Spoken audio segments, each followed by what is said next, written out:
किंतु वाक्य लेखा जाए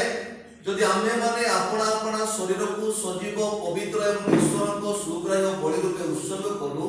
ता प्रभु को सम्मुख रे गोटे युक्ति युक्त उपासना अटे। यह प्रभु वाक्य लेखा जाए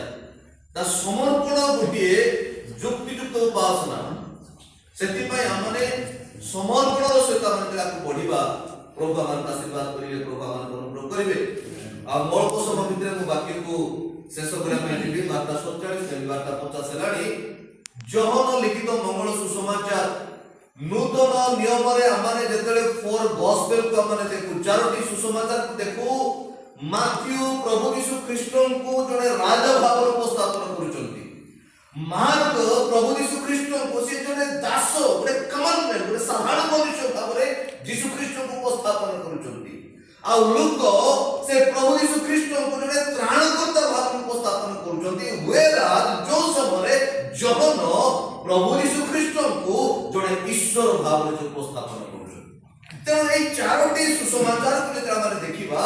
यीशु ख्रीष्टन को तांकर वंशावली को तांकर जो गोटे इतिहास को से माने विभिन्न प्रकार भाव रे से माने कोन करूचंती उपस्थापन करूचंती। आज हमरे जो वाक्यटी को नेचु हमने भाबुथिबा केतेक कि एटा गोटे प्री क्रिसमस यीशु को जन्म विषय गुडाक पद पर्व नाही कि माथ्यू 2 अध्याय लुक लिखित मंगल सुसमाचार 2 अध्याय मिखा 5 अध्याय एपरि विभिन्न प्रकार बाइबल रे गदा मानकर ख्रीष्ट जन्मोत्सव विषय रे जो लेखा जाय अछि अनेक पद पर्व गुडाक रहि अछि। कि हमने एही पद को काहे कि नै छ माने समस्त विश्वासी माने